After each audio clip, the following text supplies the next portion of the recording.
So a few days ago, I decided that I wanted to make some French cleat holders out of cheap wood for all of my stray tools, some of them being my Ryobi tools. In this video, I thought it would be very simple to make a little simple French cleat holder for this Ryobi 18 volt router.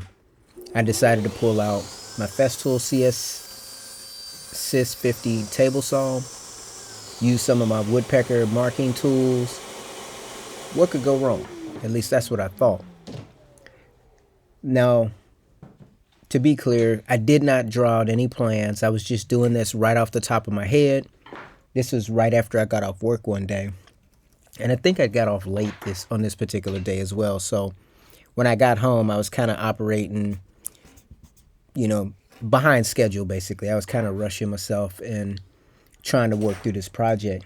However, I thought that it would be, simple enough. I mean, I had moved away from the idea of using the dowels for this particular type of French cleat holder, and I just wanted to essentially make a simple little box that I could use to put this router in to store this tool up on the wall. As it is, the tool basically just sits on, one of my workbenches or just wherever there's a flat surface. So oftentimes when I want to use that flat surface, this is one of the tools that's in the way.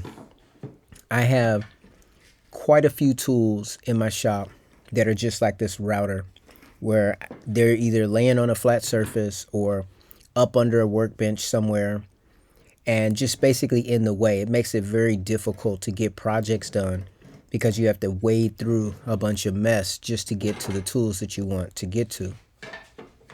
Now, I was just going to throw this footage away and do nothing with it. However, I decided, what's wrong with showing the good and the bad of your journey in your woodworking? And there are probably people out there that want to see the Sys 50 table saw in operation. So you get to see a little bit of footage as far as that. And, get to see a little bit of how I do work in my particular shop. Now, this is just essentially, I didn't even cut these pieces out originally. I just found some scrap CDX plywood sitting on the side on the floor. I picked it up and I just started trying to trim it up to make it as minimal as possible. And then I'm just kind of eyeballing it to cut out the different shapes and such to make a simple French cleat holder. I have so much footage on my home computers and on my NAS just like this, where basically I was working on a project, I started working on it, and I was unsuccessful at completing the project, partially because of planning, and then also, sometimes it's because I can't find particular tools in the shop. But as you can see, at least I do put forth the effort and I do try to use my tools in the shop. It's just not always a successful journey. Now, as far as this Festool Sys 50 table saw, I really like it. As I've mentioned before, it's super unintimidating. It's nice. It's a nice small size. It's compact, and it runs pretty well as far as it cuts through all the things that I've put through it so far with no problem. And I like the precision that I'm able to get with it. And then I've added the additional benchdogs.co.uk fence, which gives it a little bit more functionality with the stop block and all of that. Of course, it's a small saw, so you have to consider the fact that you're not going to be cutting larger things on here without some degree of compromise. So that's why I thought that this particular project would have been perfect for this application. Now, the problem was not the saw, obviously. It wasn't the woodpecker's tools that I'm using in the video. The issue for me in this particular video was simply planning. I didn't map out all of the tools that I may want to use in this project. As you can see behind me there, I have the Capex saws sitting behind me, but neither one is set up with the arms to be able to do repeatable cuts. I mean, of course, I could do simple cross cuts, but what I found in my time working in the shop, when you just measure, mark, and cut, And say if you have to do two pieces that are exactly the same size, it's often a lot more inaccurate when you do that as opposed to using a stop block. So since I bought the Capex stand with the wings, I pretty much always use that when I can. Now, I've mentioned before how I need to make some kind of a piece of something. I was wanting to cut a piece of aluminum so that it would always stay the same size and not deteriorate because it's wood through warping or damage, so that I can make smaller cuts on this miter saw. Because as it is, when I use the Capex stand, I want to say it goes up to about 40 mil, or that's like around the shortest piece of stock that you can cut with the Capex stand. So you would want to cut a piece that's about 40 mil to zero clearance out to where the stop block can go on the left and right side. And then say if you want something that's 10 mil, you would slide that 40 mil piece of aluminum over by 10 mil and then butt your work up against that piece of aluminum, and that would be your 10 mil cut. And do something like that on a regular basis in order to get those shorter, smaller parts that you may want to cut on the miter saw. So that's something that I'm going to do in the future as far as get that set up. But for right now, I haven't fully got the shop adjusted so that I could set the Capex up like I had it set up before in the back of the garage. I'm still working on shifting everything and putting everything where I need to put it. So basically what ended up happening in this particular build is, since I've been shifting my shop around, I got to a point on this particular project where it would have been best if I would have used my bandsaw, being that I would have had a table and I would have been able to use any of you that know how the bandsaw functions, there's a time to use a jigsaw and then there's a time to use a bandsaw. It's not always the same, right? So my bandsaws in this particular video were all the way back in the back of my shop in the storage area because I'm still shifting things around.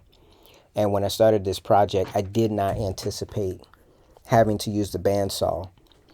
If I would have anticipated that, I probably would have done this project totally different.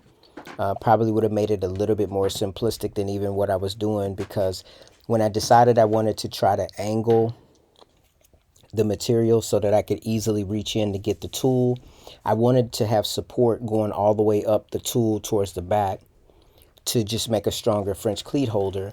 But then I wanted it to taper towards the front so that there was support on the left and the right, and then to have a ridge in the front of the French cleat holder so that the tool wouldn't tip forward. And I wanted it to be trimmed back on the edges on the sides so I could easily reach in and grab the tool and take it out of the French cleat holder. And with the tools that you see me having here, I was basically using the table saw for all the cuts. And whenever you use a table saw, obviously when you're cutting straight through, like if you're cutting along a line, the way that the blade comes up through the material, you end up with that curved kerf. And so you would have to stop well short of your cut in order to not overcut into the material. And that's ultimately what ended up transpiring in this particular session. Is I was trying to get by with just using the table saw, and then I realized, you know what, I'm going to have to pull the jigsaw out because it was easier for me to get to the jigsaw than it would have been to get to the bandsaw. If I would have moved everything around to get to the bandsaw, because it was so late in the evening, I would have had to abandon the project anyway. So I thought that I could find a workaround, use a jigsaw, and of course, it didn't work out. And what I did is I cut very close to the line where I needed to cut, and then I realized, because the piece was such a small piece to work with, and it wasn't a piece that would have been easy to clamp down on the table. And I always seem to run into these issues when I'm doing my projects. I find out that during the project that I don't have the proper setup to accomplish whatever it is that I'm trying to accomplish at that time. And so I'm always trying to make a workaround. If you can't clamp towards, smaller projects on the side of your workbench. Or like, say if you had maybe like a vacuum clamp to hold it down on the edge so you can do your, cutting with the jigsaw, it's more secure. When, you have your 20 millimeter holes, they're a certain distance from the edge of your workbench. And so even if you try to clamp your work down, when you try to turn the clamp towards the outside of the table, it kind of gets caught up. So you don't actually have a lot of material to grab onto. And so if you're cutting a part that's too small, you may run the risk of cutting into your workbench. So that's why, as I'm doing this little project on the fly, I'm trying to think of how am I going to do this. So you can see I got my bottom, I've got my three sides. Now all I need to do is try to, I was thinking it would have been best to cut like a curve down. But of course, I look over, I see I don't have my, where my bandsaw is, and I know that's not going to happen. So I was thinking maybe I could do it with like a straight cut down the back, the thickness of the back portion, and then figure out where to slant it towards the front where I get ample support on the top or on the base of the router, but I can still reach in and grab it easily. And so I was using the table saw here, and it worked pretty well for, trimming up all these pieces and getting things more, I wouldn't even say that these were perfectly square, but I was doing my best, using the cut method that I would use with the MFT. You cut off one end and then you reference off of that end. And then I was trying to trim up the sides by using my woodpecker's squares to draw a straight line referencing off of the one side. And then I was just trying to trim those edges off just to, get the thing to be as square as I possibly could get it. I mean, I was working with, just like CDX plywood in the first place. And I feel like any bit of work in the shop is going to help me to build my skills up. So I'm not too concerned about the fact that, I'm working with lower quality wood, or that I may be doing redundant tasks, because I won't know that it's redundant until I do it. And same thing, because I don't, plan things in SketchUp or even draw things out, and I'm trying to work off of my mind, I'm kind of working more like how a sculptor would sculpt, some kind of something out of clay.